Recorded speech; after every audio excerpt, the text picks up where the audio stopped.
وورين وحنا halkan ka salaamaya xildhibaanada dawlad goboleedka Jubbaland inta nagala joogta marti sharafta lagu marti qaaday xafladan iskuulka Tayo bahda saxaafadda waalidiinta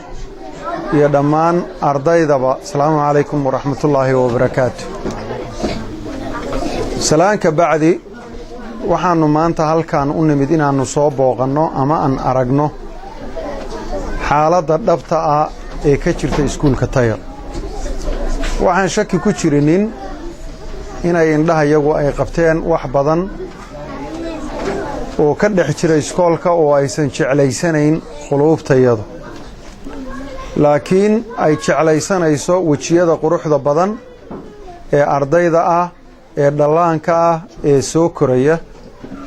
laakiin aan haysan agabkii ay wax ku baran lahaayeen iyo goobtii ugu muhiimka ahayd in wax lagu barto dadaalkaas waxaan uga mahadcelinayaa maamulka iskuulka Tayo waxaan uga mahadcelinayaa ururka Samadoon oo dadaalka ay ku jiraan uu yahay in iskuulkaani uu ka baxo xaaladda uu ku jiro waxaan kale u mahadcelinayaa waalidiinta mar walba la garab taagan in iskuulkaani uu ka mid noqdo iskuulada ka jira dawlad goboleedka Jubbaland khaasatan degmada Kismaayo iskuulada ugu tayada iyo waxbarashada roon waxaan rabaa inaan si khaas ah ugu mahadceliyo macallimiinta ay ka mid tahay macallimada kaliya ee gabadha ah baahiyaha jiray markay qoraysay hodan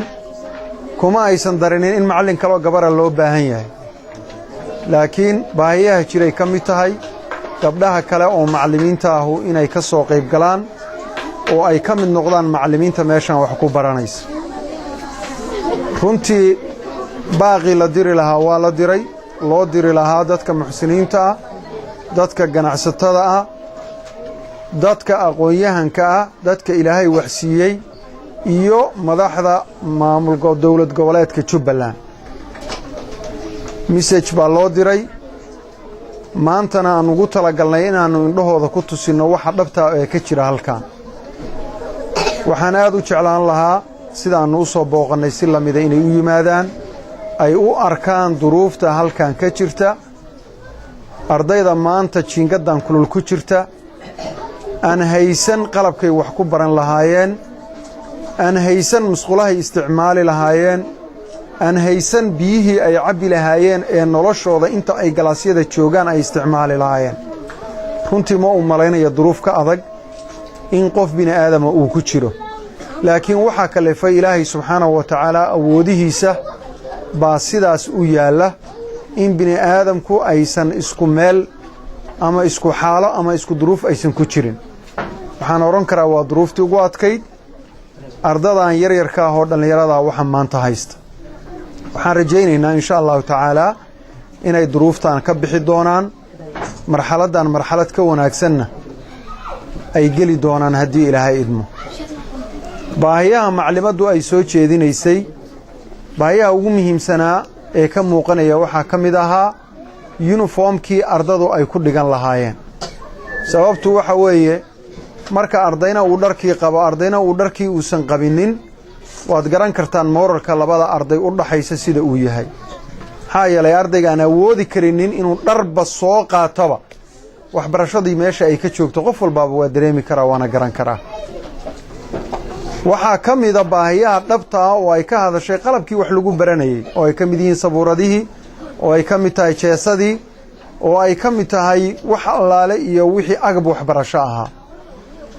qalabkay hor yaalla oo uu maanta ku soo deeqay walaalkeen Ismaaciil waan u mahadcelinayaa waxaan rabaa insha allahu tacaala ardayda aan haysan uniformka ardayda aan uniformka haysan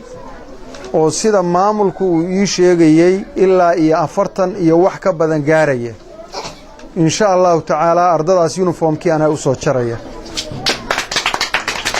uniform bay ku imaan doonaan wixii hadda ka dambeeya ardada kale la mid noqon doonaan ma ay ka duwanaan doonaan dharkii ay iskuulka ku dhigan lahaayeenna aniga u keenaya haddii ilaahay idmo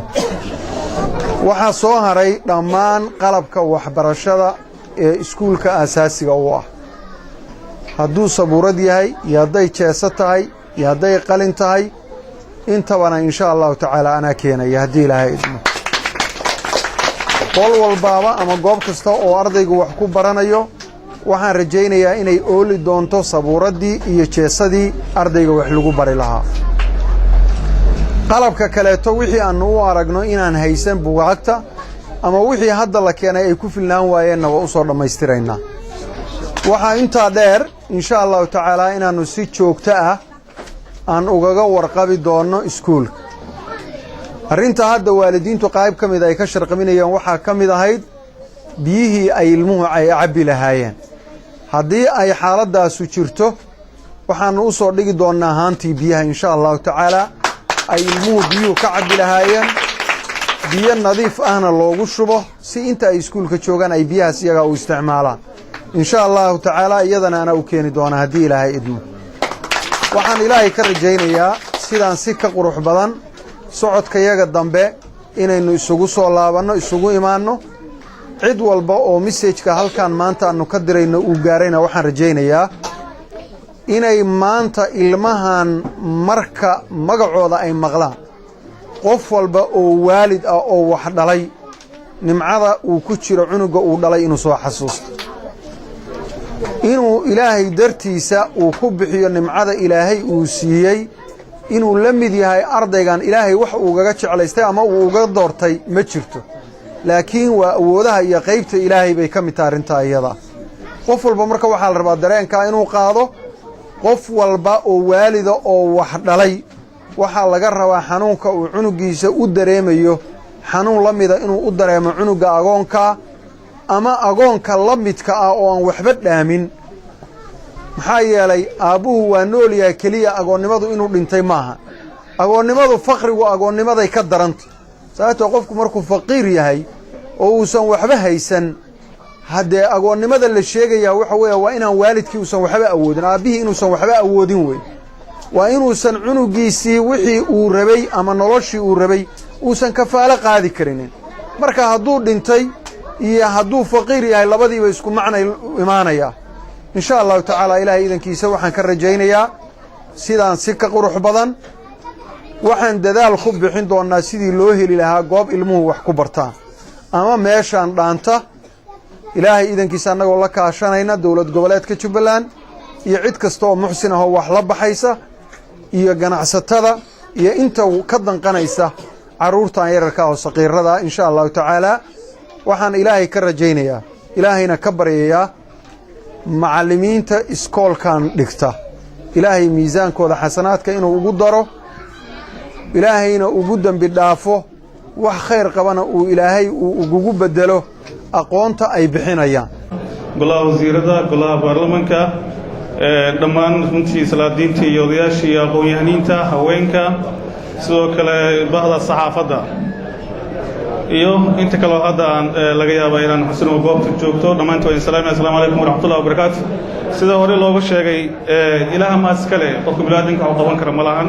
waxaan isleeyahay mar koowaad iyo mar labaad ilaahaan ugu mahad celinaynaa intaa ka sokow dadka waktigooda iyo xilliga cariiriga ah u soo horay xildhibaanada siyaasiyiinta macallimiinta ardayda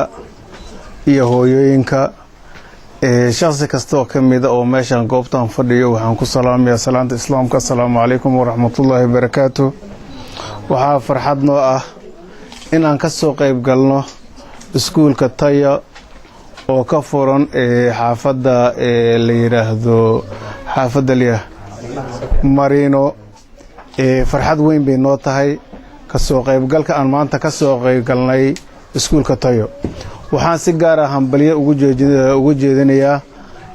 macallimiinta iyo kumitida mataqaana abaabushay ardayda Soomaaliyeed isku dayday inay mataqaana wax baraan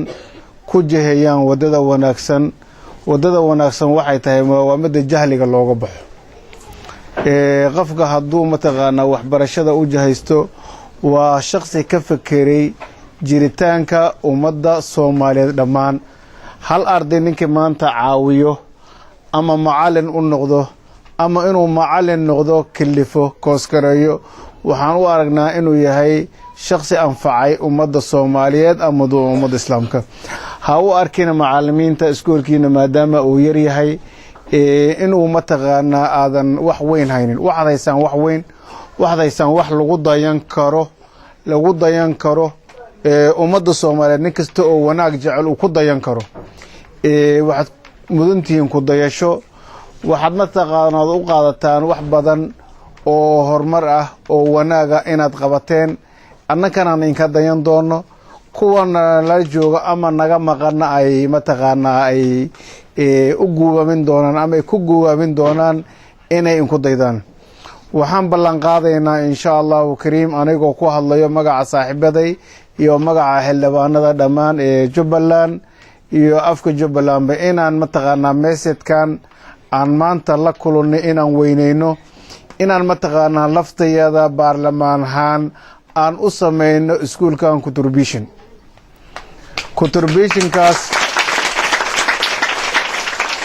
contributionkaas oon isku dayi doono wax badan ardaydan inuu iyo komitiyada uu qaban doono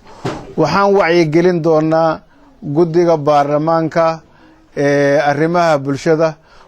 bulshada haddii la yiraahdo guddigaas wuxuu qaabtay waxbarashada iyo caafimaadka waxaan rajaynaynaa guddiga asaga ah inaan iskuulka tayo keeno hormuudna uu ka noqon doono contributionka aan u ballan qaadnay iskuulkan aniga shakhsiyadeeda waxaan ballan qaadayaa October haddii nolosha uu gaarto 500 oo buug iyo qalabaad mataqaanaa wixii qalimaantooda la socoto ano ugu deeqaya mataqaanaa company la yiraahdo Burala Foundation ugu ballan qaadaya